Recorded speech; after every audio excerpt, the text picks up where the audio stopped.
Officiellement, officieusement, on est vrai, nous aussi. Yo, salut la famille, ça fait grave plaisir de vous retrouver pour une nouvelle vidéo. Nouveau décor, nouveau positionnement et tout. On va commencer la vidéo juste après le petit générique. Et on va aller directement et rapidement parce que l'album Calf Infinity de Damso est sorti.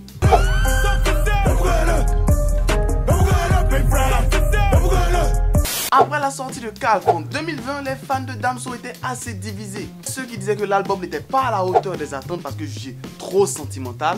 Il y avait aussi ceux qui disaient que l'album était un chef-d'œuvre, c'est pour ça qu'il était difficile à comprendre pour les non-initiés. Et il y a aussi les rageux qui ont dit tout simplement de la merde. J'avais fait une vidéo il y a quelques jours de cela pour annoncer la sortie de ce nouvel album là, pour dire que c'est une réédition de Calf qui est sortie en 2020. Et quand j'ai dit ça, je me suis fait défoncer en commentaire. Mais il y a certaines plateformes qui ont juste renommé l'ancien album Calf par Calf Infinity et qui ont inséré les morceaux de ce nouvel album là dans la plateforme.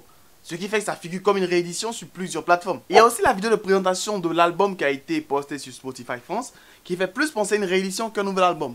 Mais bref, on va pas entendre ce débat, on va passer plus à l'essentiel. Au moment où je tourne cette vidéo, l'album est sorti il y a moins de 24 heures. Mais déjà quelques minutes, pour ne pas dire quelques heures après la sortie de l'album, Damso était déjà top tendance sur Twitter en France devant le match de PSG City. Au passage, le PSG a perdu. Et tout ça en fait vous montrer l'engouement qu'il y avait autour de l'album, même s'il n'a pas fait de grosses campagnes de pub comme l'a fait Black M avec les K, PNL ou tout simplement Mad Games et tout cela, même Booba. Deuxième point fort ou plutôt buzz autour de l'album qu'il y a eu pendant la même nuit, l'album n'était pas disponible sur Deezer et iTunes. Ce qui a fait que ceux qui avaient des abonnements Spotify se sont véritablement moqués ou ont taillé de ouf tous ceux qui avaient cet abonnement là sur Deezer et sur iTunes. Parce que Spotify, les gens avaient déjà écouté plusieurs fois, alors que sur iTunes et Deezer, les mecs ils cherchaient encore l'album. Donc il n'y a eu que les abonnés de Spotify qui ont été les premiers et les élus à écouter l'album. Je sais, vous allez me dire qu'il y a eu un live sur Insta où tout le monde a pu écouter et tout, mais on parle pas de ça, on parle de sur ton téléphone sans Insta. Voilà. Là, Damso t'a aidé à écouter, je parle de par toi-même comme un grand. Et au passage, pour moi personnellement, c'est la première fois que je vois ça se produit en France. C'est-à-dire un artiste qui, quelques heures avant la sortie de son album, fait un live où il diffuse tous ses morceaux. Même si après Insta n'a pas trop kiffé, ils ont coupé le live. Mais c'était assez exclusif et assez inédit. Il a fait ce kiff là à tous ses abonnés parce que, par exemple, il est venu en Afrique, il sait qu'on n'a pas tous un abonnement sur ces plateformes de streaming. De nous a fait un petit kiff pour tous ceux qui n'ont pas ce genre d'abonnement là. Bref, revenons à Spotify. Ce petit incident qu'il y a eu sur les autres réseaux, les autres plateformes de streaming, a beaucoup bénéficié à Spotify. Parce que rappelons qu'en 2020, il avait battu de gros records sur Spotify en écoute. Et je pense que cette nuit, Spotify, ils ont dû être très contents de voir que leur concurrent était dans la mouise. Damso est devenu l'artiste le plus streamé au monde le jour de la sortie. Et il est devant Just World, devant Pop Smoke, il est devant Drake, il est devant Cardi B, il est devant... Bref, pour vous dire à quel point l'album a fait beaucoup de boulot de la sortie. Avec environ 14 millions de streams en seulement 24. Et en plus de cela, il est devenu l'album le plus streamé sur Spotify cette année 2020 avec plus de 11 millions de streams. Et aussi, il a 14 titres dans le top 20. L'album fait 14 titres. C'est-à-dire même l'interlude où le mec il a parlé pendant moins d'une minute est aussi dans le top 20. Mais bref, trêve de bavatage inutile, on va parler maintenant de l'album en lui-même. Qu'est-ce qu'il y avait dans l'album et qu'est-ce qu'on en pense réellement. Il y a déjà certains morceaux qui se démarquent du lot, je ne vais pas prendre tous les morceaux, mais certains dont j'aimerais bien parler de cela avec vous. Mon premier coup de cœur, il y a le morceau Chialé. Coup de cœur parce que bon, c'est les morceaux qui ont un peu fait plus de bruit sur les réseaux sociaux. Il y a le morceau Chialé qui, personnellement pour moi, est totalement l'opposé de 911. Écoutez 911 et supprimer 911, ça fait chialer. Et en plus de cela, pour ceux qui n'ont pas écouté, si vous voulez l'écouter, éloignez les enfants et mettez vos écouteurs. Parce que dans une enceinte Bluetooth ou dans votre voiture, vous passez la vitesse baissée et il y a des darons ou des darons qui passent à côté, vous vous prenez pour un gars super chill. Super chelou. Et si ta meuf, tu viens de la rencontrer, lui fais pas écouter ça. Petit conseil pour la garder longtemps, lui fais pas écouter ça. À part si, elle est du style Damso avant.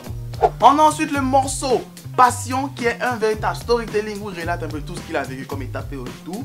C'est vraiment le coup de cœur absolu de tout le monde sur tous les réseaux sociaux, toutes les plateformes, parce que c'est un morceau véritablement Damso s'ouvre un peu plus concernant des choses assez personnelles. Et c'est principalement l'un des seuls ou rares morceaux où il parle ouvertement de la relation qu'il a eu avec Booba. C'est vrai que c'est quelques secondes, mais c'est quand même assez intéressant de voir ce qu'il dit et ce qu'il a pensé, comment il a vécu véritablement cela. Il a aussi un peu parlé brièvement de ce qu'il y a eu l'incident avec l'hymne national de la Belgique et tout ça. Et moi personnellement, lorsqu'il a reparlé de cela dans ce morceau-là, j'ai juste une envie. Écoutez le morceau, pour ne pas dire ce qu'il a composé pour l'hymne national, juste pour le kiff, juste pour nous faire plaisir. Alors s'il te plaît Damso, juste une petite faveur. Si tu as écrit le truc, tu as composé le truc pour l'hymne des Diables Rouges, sors-nous ce morceau-là. Et si tu veux, appelle-le simplement le Diable Rouge. Et tu nous sors ce morceau super sale, super noir que tu as composé. Parce qu'on a vraiment envie de l'entendre. Pourquoi ils l'ont refusé? On veut le savoir. C'est vrai qu'on te connaît d'habitude Damso Dance, mais on veut savoir qu'est-ce que tu as écrit, qu'est-ce que tu as composé, qui les a tant fait bader. S'il te plaît. Il y a ensuite le titre Zwaar, qui est un mot néerlandais. Excusez-moi si je prononce mal. C'est pas c'est Zwaar, comment ça se dit. Mais un mot néerlandais qui signifie lourd. Un peu comme ton studio avec tes amis, tu dis lourd, lourd. Mais du genre lourd quand c'est vraiment lourd. Parce que souvent vos amis ont des flows éclatés, des sons éclatés, vous balancez des lourds juste pour les faire plaisir. Là, c'est vraiment lourd de lourd. Le son, il est bon. Et ce Zwaar, il rentre un peu dans la même ligne que Noir de Damso. La manière dont Damso prononçait le noir et tout. Et c'est quasiment la même écriture, à part qu'il y a un Z devant. C'est quasiment la même écriture et tout ça. Et ça fait que ça nous plonge dans le même univers de Damso. C'est toujours aussi sombre, aussi noir. Et on retrouve un peu ce changement de rythme qu'on a trouvé dans Mosaïque de Damso. J'ai beaucoup aimé ce morceau là avec changement de rythme et tout. On retrouve cela assez souvent dans cet album là. Mais c'est assez intéressant, assez agréable de découvrir que Damso n'a pas perdu ce gentil réflexe de nous faire plaisir et nous faire changer de cadence comme ça, brusquement, sans nous saouler avec des longs refrains inutiles. Si je ne veux pas citer le nom de quelqu'un. Puis il y a le morceau Vanta Black. Si je donne trop de détails sur ce morceau, je peux facilement me faire censurer et me faire démonétiser par YouTube. Pour vous dire à quel point le morceau il est sombre et noir. À la base, Vanta Black, c'est une matière sur un objet. Et en fait, c'est le noir le plus noir qu'on puisse obtenir. Il est environ à 99,95%. Pour ceux qui ont un chiffre exact, mettez-le en commentaire. Mais tellement noir que c'est pour vous dire que peut-être même c'est le côté encore plus noir et encore plus sombre de Damso qu'on puisse trouver. C'est vrai qu'il a fait des morceaux super sales, super sombres et tout. Mais par le titre, c'est un peu ce qu'il voulait faire comprendre. C'est la partie la plus noire qui peut exister dans Damso. C'est-à-dire, vous prenez un objet et la partie la plus sombre, la plus noire de cette matière-là, c'est du Vanta Black. C'est un peu ça.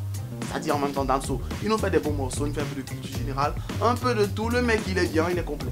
J'ai voulu juste m'attarder sur ces 4 morceaux là, pas parce que forcément c'est les meilleurs de l'album, mais que ce sont ces 4 morceaux là qui ont fait le plus de bruit lors de la sortie de l'album. Et je vais pas parler des morceaux qui n'ont pas fait beaucoup de bruit, parce que c'est comme si un peu je faisais fuiter l'album, même sans que vous écoutiez les chansons. Parce que si je vous explique, c'est comme vous spoiler tous les morceaux.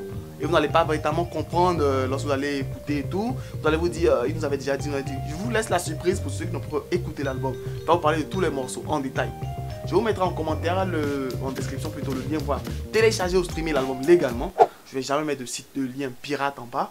Je ne vais pas participer à cela. Sur l'album, on retrouve encore d'autres titres assez noirs, assez sombres ou tout simplement assez posés sur l'album. Mais si je dois vous donner un avis assez constructif et assez réfléchi concernant l'album, en s'éloignant tout à fait totalement de la ferveur qu'il y a autour de l'album et en assumant véritablement que je risque de me faire lyncher en commentaire, on peut dire tout simplement que l'album de Damso, Calf Infinity, est super. Beaucoup ont comparé cet album à l'album Ultra de Booba, mais honnêtement il n'y a pas de comparaison possible parce que soyons honnêtes, soyons vrais, l'élève a dépassé, voire surpassé le maître. Mais tout en restant toujours aussi objectif, je tiens à dire que c'est vrai que beaucoup de personnes sont déçues parce que c'est impossible de retrouver le Damso de Ipséité. Parce que actuellement, Damso a le même problème que Caris actuellement. Parce que tout simplement, Caris avant il faisait du super sale, du super noir et tout quand on a connu dans ses débuts. Mais c'est pareil avec Damso. Parce que avant ces deux artistes-là, lorsqu'ils ont fait ces morceaux qui ont fait kiffer, qui les ont fait exploser et tout, ils vivaient des situations assez difficiles. C'était dur sur eux, ils vivaient véritablement tout ce qu'il y a comme situation dans la rue et tout. Écoutez un peu Passion et voyez à quel moment il a sorti Ipséité et tout ça. Vous allez comprendre pourquoi il y a autant de noirceur, autant de côté sombre et autre dans l'album. Mais là maintenant, tous les albums que ça fait sortir après, c'est plus le même Damso. Il n'a plus de problème d'argent, il vit plus vraiment dans la rue. C'est vrai qu'il est toujours le manque avec son enfant et tout, mais il le fait dans ses albums. Mais c'est plus le véritable Damso qui était tout le temps en contact avec tout ce qu'il y a comme danger, avec l'illégal et tout ça. Donc c'est vraiment difficile de pouvoir chanter ou tout simplement d'écrire, de chanter et de faire ressentir des émotions que tu ne vis plus. C'est pour cela qu'à chaque fois on aura un goût d'inachevé dans tout ce qu'on va écouter comme album de Damso. Certes, l'album CAF Infinity était attendu pour être une suite logique de Ipséité, mais comme il a dit, retrouver la même ferveur que Ipséité et Batterie Faible sera difficile. C'est pour cela que dans ce morceau-là, on retrouve quand même le même univers, pour ne pas dire les mêmes gimmicks, voire quasiment les mêmes flows, les mêmes rythmiques et tout, que CAF de 2020. On ne sait pas vraiment à quel moment il a composé ce tube-là, tous ces tubes-là entièrement, avant le CAF qui est sorti ou après, mais on retrouve quasiment les mêmes univers, les mêmes gimmicks et tout. Ce qui fait qu'on sent qu'il y a une évolution dans la vie de l'artiste. Il n'est plus aussi sombre et aussi noir. C'est vrai que personnellement, il peut avoir toujours dans sa tête ce genre de pensée assez sombre et noir, mais il ne les vit plus entièrement. Il n'a plus ces problèmes d'argent, ces problèmes de toujours être dans l'illicite, ces problèmes de flirter avec la mort, flirter avec tout ce qui est illégal pour pouvoir gagner sa vie et tout. Il a une vie assez posée, une vie de rockstar maintenant. Tout simplement pour résumer et conclure, CAF est un album rap qui reste quand même un album assez sale et assez noir. Il n'est pas à la hauteur de Ipséité, de Batterie Faible, mais Damso a su se replonger dans son côté sombre et dans les abysses de la profondeur de tout ce qu'il y a comme noir en lui, pour produire un album qui sera véritablement assez plaisant et assez agréable à écouter pour ses fans. Je vous invite tous à aller écouter l'album pour écouter et réécouter les 4 morceaux que j'ai cités pour pouvoir encore mieux comprendre pour ceux qui ne savaient pas les origines.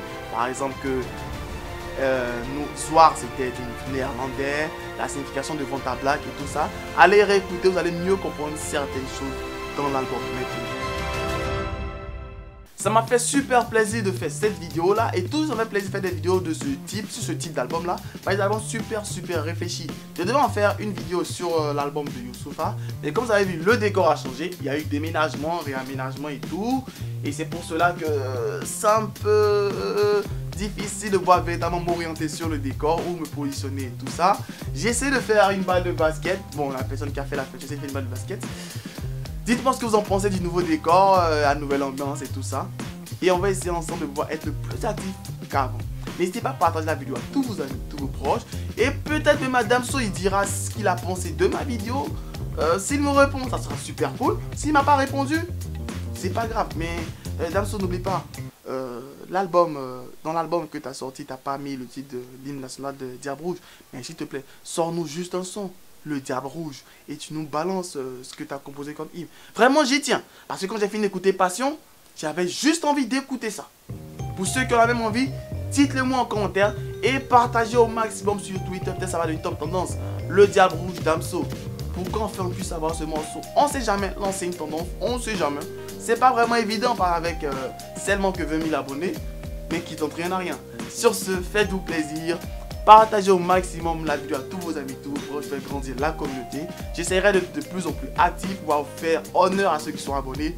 Excusez-moi véritablement pour mes absences et tout. J'étais plus présent sur Coupe du Rap Ivoirien, que je salue au passage sur cette plateforme que je faisais plus de vidéos sur Instagram, Facebook. Vous pouvez aller voir pour ceux que ça intéresse le rap ivoirien.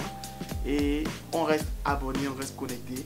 Et vous pouvez me suivre sur Instagram, c'est là-bas où vous voyez véritablement ce que je fais lorsque je suis pas sur YouTube.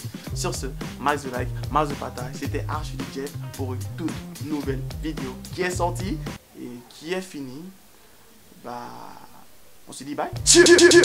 Cordialement, check.